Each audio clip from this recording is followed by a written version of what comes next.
What's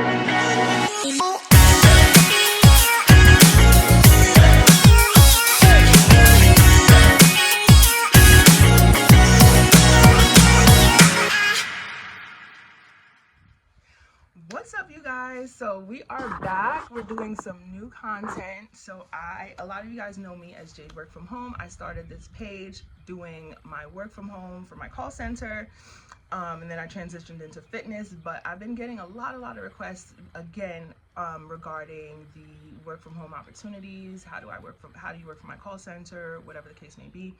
But in this particular video, or should I say this series, because it might be a several part series. I don't know how long it's going to take me to get through this. I'm going to be focusing on how to become an executive assistant in corporate finance. And I'm going to help you guys get to the money and get those opportunities, because it's not widely talked about. I'm not sure why. There's a lot of money to be made in corporate finance, especially as an executive assistant.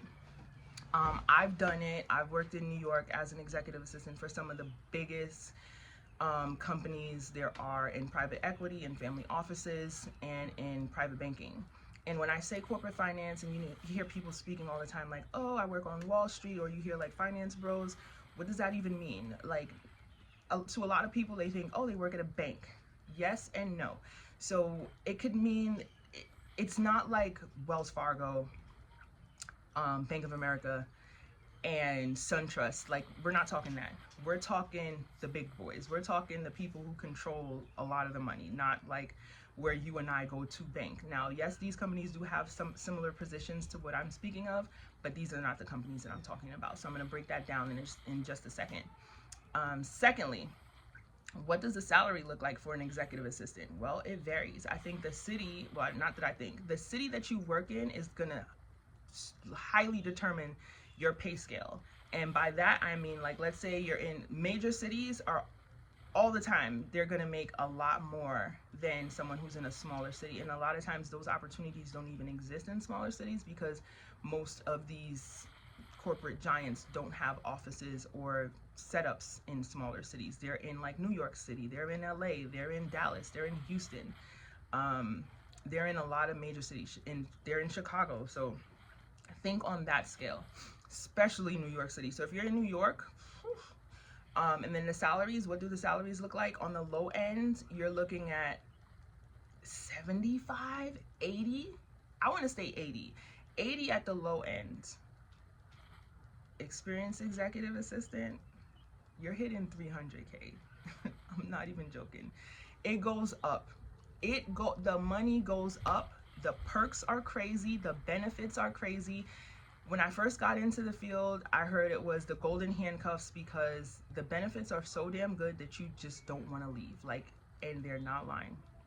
Only reason I left is one, because I moved and I started my own businesses with the money that I made, and sayonara. But at the end of the day, the money is there. I'm going to teach you guys who to speak to, what companies to go to, what you need to do, how to get your foot in the door. I'm going to give you the rundown on all of these things, because I see nobody online talking about this. Even when I was working at these companies, it's not highly talked about, like how to become an executive assistant or how to get your foot in the door. So I'm going to give you guys all the tea, and I'm going to break it down and let's get into it.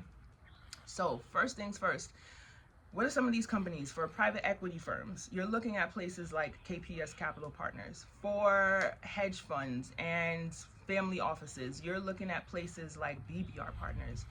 For private equity, let me see, for banks, for bigger banks, you're looking at places like Jefferies, like Moelis. Those are the companies that you're looking at that have these positions available that are going to pay. So you're going to know the pay before you get your foot in the door. This isn't one of those, oh, you apply and then you find out the salary later, or maybe they do have the salary listed, like the jobs that you work at, the salary is listed, and no, this is all about the art of negotiation. This is about the art of negotiation. You're going to negotiate to a T, and I'm going to break that down for you. And then we're going to talk about what else. So what are the companies? I hit that. Where are you going to go to? Headhunters.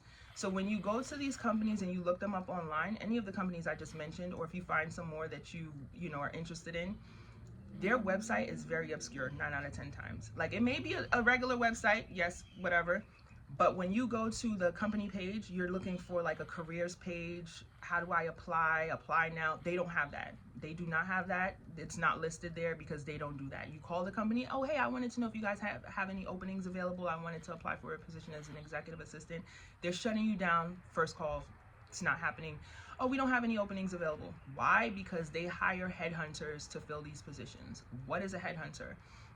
A headhunter is basically somebody that these huge giants hire out to delegate to do the hiring process for them. So what are they doing? They're seeking out VPs, CEOs, C-level execs,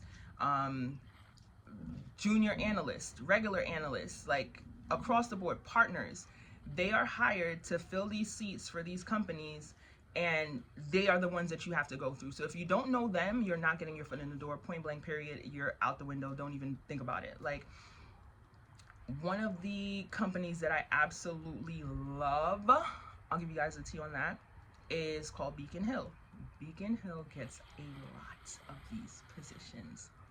these positions, and they also don't list all of the positions that they have available. So like, if you go to their site and you look at current openings, blah, blah, blah, blah, blah, that's not it. A lot of times you'll meet with a recruiter or someone that's headhunting for them, and they will tell you a whole gamut of other positions that they have for other companies that are available with salaries and stuff that you did not even know existed.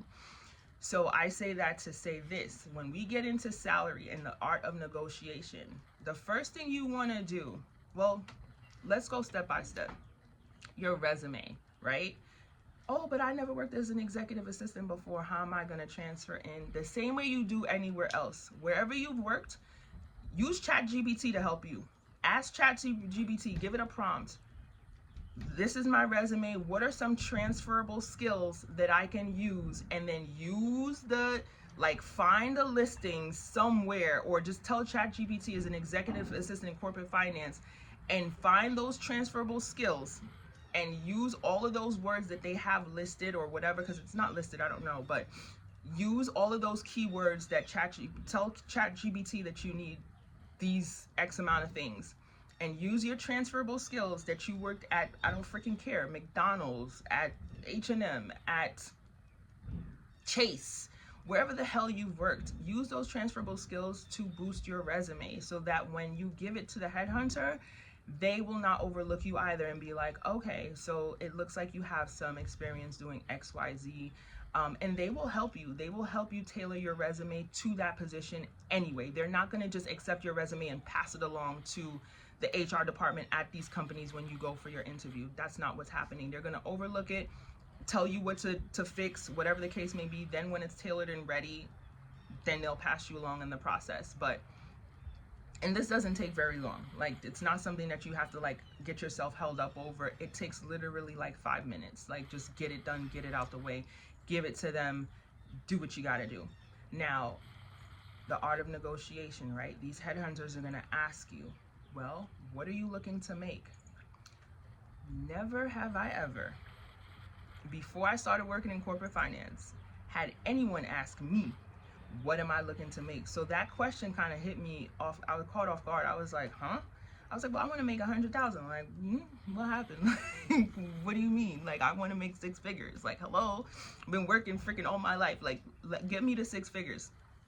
That's not the right answer, because they'll get you the 6 figures, but you need to know what you need to make in order to sustain your lifestyle and to live in a, live happily and comfortably. What do I mean by that? Get your notepad if you haven't already. Make a list of all of your expenses for the month. Your rent, your mortgage, your phone bill, your subscriptions, your groceries, your clothing, whatever expenses you have for the month. I don't care how big or how small that expense is. Write it down, get to a total. What is your total for the month that you're spending? And then even on top of that, I want you to add in, because 9 out of 10 times, or 10 out of 10 times, I should say, all of these corporate finance companies, they have investment opportunities. Your Roth IRA, your 401k, tally in how much you think you're going to be contributing every week based off of what you think you want to make, right? Looks like I'm running out of time on this video, so therefore I will come back with a part 2. So this is definitely going to be a series. Stay tuned. Drop a comment down below. I'll be right back on the next one.